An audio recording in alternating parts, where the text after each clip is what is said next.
Well, if I could describe myself, it's always so weird describing myself.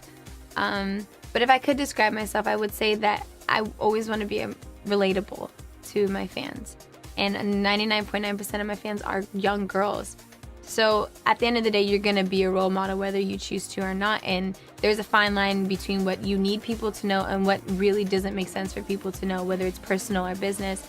And I just always want to be relatable, and I want to be that girl that people could look up to. I've never had any sisters, and I know there's a lot of girls out there that don't have any sisters or don't have somebody to look up to, and I want to be that person.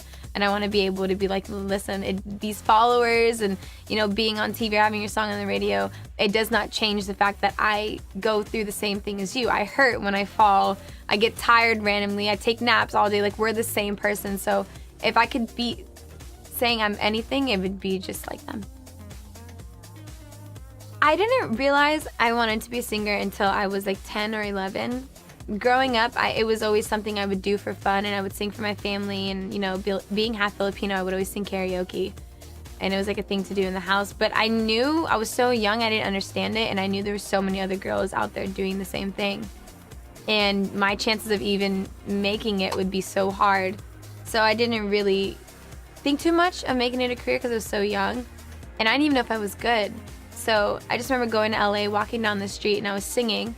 Some guy heard me sing, and he tapped on like the car door and like told my mom, he's like, your daughter is so little, but she has such a big voice. And it kind of struck me there. I was like, wow, somebody that doesn't even know who I am, like, has never seen me, thinks I'm good. So he recorded me singing videos for YouTube, and it eventually got to the lady who's my manager now. And she's been managing me for 10 years. And I got signed to Damon Dash when I was 12. So it kind of all happened super quick, but I think all I needed was validation that I could actually even, be a singer. Because I love singing. Oh, growing up in San Jose with my family, it was crazy. I have 3 brothers. I'm the only girl, I'm the third. And my parents are total opposites. My mom's Filipino, my dad's Mexican. So growing up, I had total opposite parents. My dad was a strict one. My mom was yeah, of course, let's go, I'll go with you. So it was just such a weird balance. But I have a great family. They're super supportive, but when I started my career, I would travel back and forth. I really didn't see my father a lot, and I'm like a daddy's girl, so I would miss him all the time, and my whole family would go up to LA. My grandpa was on oxygen, driving like 5.5 hours every day until the point he couldn't anymore, so he would stay back. Then it just after a while decreased. Then my grandma went back home, and then my brothers went home to finish school, so then it was just me and my mom. So I was always separated from my family until this day. It's just crazy looking back. We were growing up playing in the backyard, getting our feet dirty. I would play Barbies all day long until I was super dark. I just loved being outside. And then looking back at it now, I really don't see my family, but whenever I get the chance, they just come out here and visit me. And my little brother's 14 now. I don't even remember where the past 4 years went. So it's so crazy. He's taller than me. It's crazy to see everything change. Oh my goodness. Dinner table with both sides of my family is always amazing. Especially holidays is my favorite. So what I do is I always split my holidays between my parents, both sides. I will go and see my Mexican side. I'll go with my dad, and they have 30 pounds of tamales, which sounds so amazing right now. They'll have everything. They'll barbecue outside. It's just perfect. And there's always there'll be 10 of us. My grandma will make a big batch for everybody to take home. And then you go, and then you're full, and then you go over to the Filipino side, and they have rice, they have pancit, they have lumpia, they have meat everywhere. Can Christmas just come closer? It's just so amazing. And I love the difference between both of them, because both my family, I feel like they're always in competition. They'll be like, do you like it better over there? Is it better over there? How's the food over there? And I'll be like, guys, no. But it's always fun. I love my family. They're crazy. The relationship advice I would give to young girls would be, don't fall for a guy that will tell you what to do. At the end of the day, we came into this world on our own. We will leave on our own. And, you have to always notice the signs. For me, when I went through domestic violence relationships, I didn't really consider the signs of what was happening. I just thought, I love him. It's okay. It's fine. But then when, you look back at it, it's wow, there were so many ways that God was warning me and God was telling me, and I ignored it. So for me, my advice would just be trust your gut feeling and know that you do have a voice and you can say no when you're not comfortable. Don't ever feel like you have to make him happy if it costs your happiness, because at the end of the day, it's about you. So my advice would just be speak up. If you don't like something, don't do it. And I mean, if you're young, you don't need to date right now. Have fun. Go out with your friends, hang out. It's those moments that you miss when you're caught up in something else.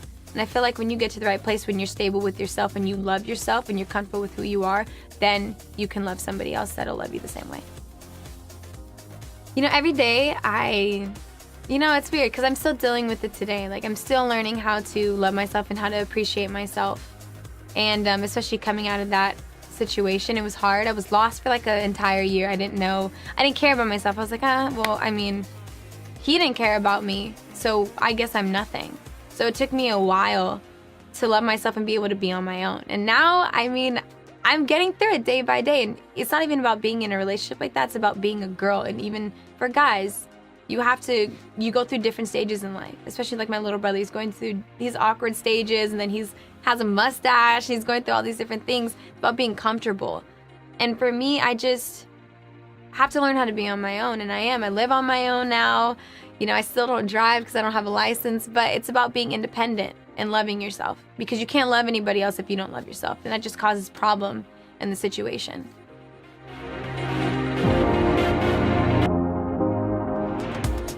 There's actually 3 songs that I used to always sing, and the first one was Ben by Michael Jackson. It was one of my favorite songs.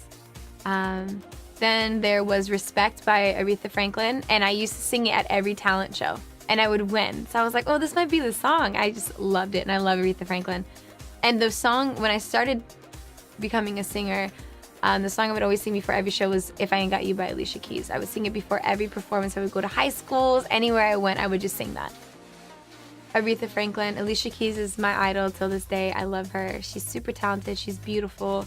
And she can just do everything. Beyonce, especially now, she can do anything, I feel.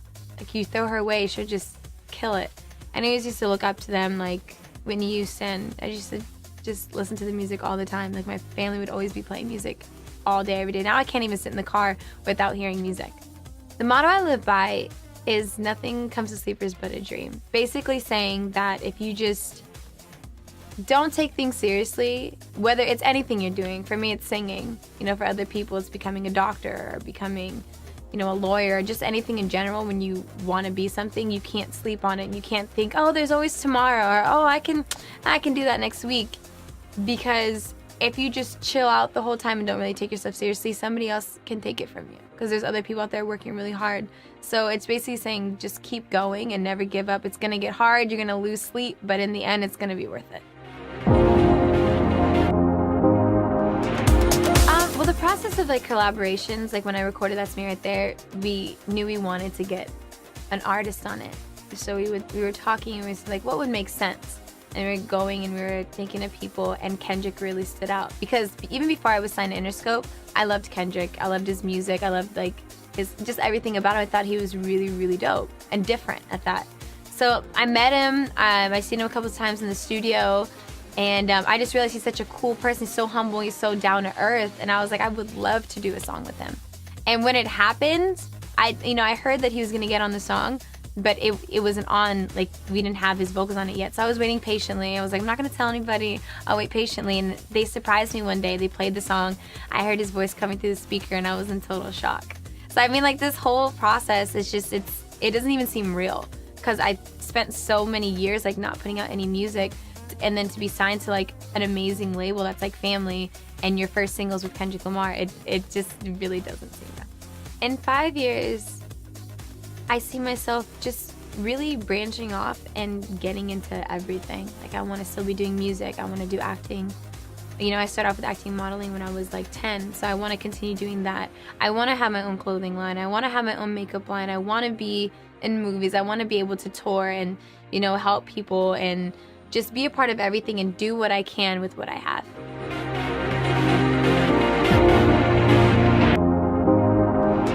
Well, That's Me Right There is basically about being in a relationship, but being confident. So, nowadays, just everything that's going on. Like when you have a boyfriend or vice versa, a girlfriend, and they go out and they're not with you, you're always tripping or always bugging like what they're doing. So it's more so being able to say like, that's me right there, like that's all me, like nobody can love this guy like I can. So you can do whatever, go wherever, but just know that I'm confident and I sit pretty in this situation. Like I don't have to worry about any other girls because you're mine. Yeah, I mean, I'm single now, but I think it's really important because, you know, I've been through the phases. You know, we're girls, especially girls, we go through the phases we're jealous and we're heartbroken, then we find a new person and we're in love and then we're miserable. So we always go through these different stages. But I feel like if I want to take any approach on even being with somebody in the future, I have to be able to be comfortable with myself before I can, you know, be comfortable being with somebody else. Well, the whole recording process when I got to Interscope, the big challenge for me that, you know, and it was only my challenge because everybody around me was like, this is your music. You need to sit and you need to realize, like, figure out who you want to be, what you want your music to sound like, what you want to look like. They were like, we can't do it for you because that's something you have to grow into and find out on your own. So the whole year I was in the studio, you know, I would record different songs, but at the same time, I needed to find my sound and what, you know, because like I put out a mixtape in the past and all the songs were different. And sometimes it can come across confusing because nobody knows who you are. So I really had to take a lot of time for me and like figure out what songs made sense. And then I feel like for me, That's Me right there kind of puts everything together. And when you see the music video and you hear the song, you get it. Figuring out my sound, it was kind of hard for me because I was trying to separate what I want to be and music I like listening to. Because at the end of the day, I love listening to all types of music. So I mean, like, you know, when you're in a mood to listen to that music, you want to do a song like that. Whether it's like a upbeat or you want to do like a rap song or something like that. So I really had to kind of split that and be like, who do you want to be besides what everybody else is? So being in the studio, we'd record songs all the time. We'd go to New York, we would go to Miami, we'd go to Atlanta, and we record a bunch of songs, and then you would listen to it back. And I would just pick like what all makes sense and what is me and what represents me. And it took a while, but I mean, I'm glad. I mean, I started when I was 11, so the fact that I can finally say I have a sound just takes all this weight off my shoulders.